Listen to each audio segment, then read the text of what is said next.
Headlines brought to you by Chitale बंधू.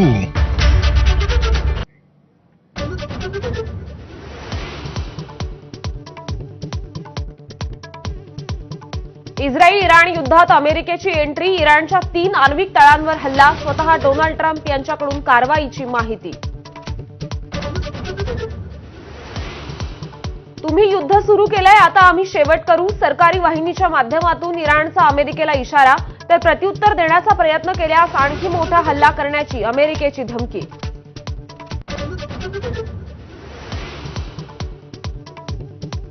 इराणवर हल्ल्यांसाठी अमेरिकेकडून B-2 stealth बॉम्बरचा वापर. B-2ची 18,000 kilo शस्त्रास्त्र वाहून नेण्याची क्षमता, 61 मीटरपर्यंत खोल जाऊन मारा करण्याची ताकद. अमेरिकेला परिणाम भोगावे लागतील. अमेरिकेच्या इराणवरच्या हल्ल्यानंतर कतारचा इशारा, तर इराणसाठी येमेनचीही युद्धात उतरण्याची तयारी. पाकिस्तानकडूनही अमेरिकेचा निषेध. दोन्ही पवार आखाड्यात उतरल्यानं प्रतिष्ठेच्या झालेल्या माळेगाव साखर कारखान्याच्या निवडणुकीसाठी मतदान. अजित पवार, सुप्रिया सुळे, तावरे पिता पुत्रांनी बजावला मतदानाचा हक्क. निधीची चणचण सांगणारे अजित पवार माळेगाव साखर कारखान्यासाठी 500 कोटी कुठून देणार? संजय राऊतांचा सवाल. साखर कारखान्यासाठी अजितदादा ठाण मांडून बसले असाही टोला.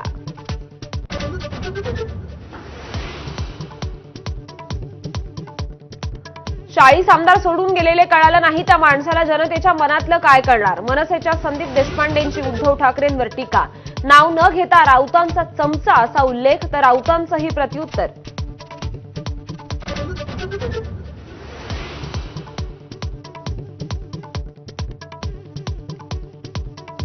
ठाकरेंच्या शिवसेनेच्या 2 माजी नगरसेवकांचा भाजपात प्रवेश.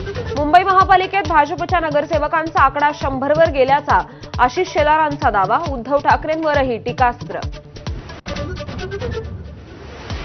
उद्धव ठाकरेंचं निवासस्थान असलेल्या मातोश्री बाहेर लागले नितेश राणेंच्या शुभेच्छांचे बॅनर्स.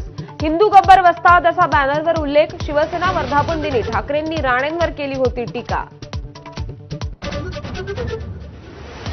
पवनचक्कीच्या वादात शेतकऱ्याला अमानुष मारहाण झाल्याचा व्हिडिओ समोर. धाराशिवच्या तांदुळवाडीत पोलिसांकडून आंदोलक शेतकऱ्यांवर सौम्य लाठीचार्ज. गृहमंत्री म्हणून फडणवीस यांनी उत्तर द्यावं, आमदार कैलास पाटलांची मागणी. पहलगाम हल्ल्याप्रकरणी दोघांना अटक. पाकमधून आलेल्या दहशतवाद्यांना दिला होता आश्रय. दोघेही लष्कर-ए-तोयबाशी संबंधित. 2.5 महिन्यांनंतर NIAला मोठं यश. जूनमध्येच राज्यातल्या धरणांमध्ये 37% साठा. 138 प्रमुख धरणात गेल्या वर्षी होता फक्त 17% पाणीसाठा. जूनमध्येच धरणात गेल्या वर्षीच्या तुलनेत दुप्पट पाणी.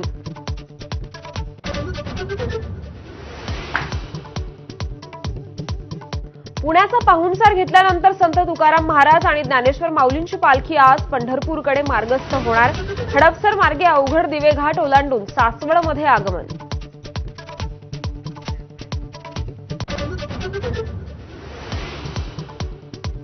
नमस्कार, आपण पाहता ABP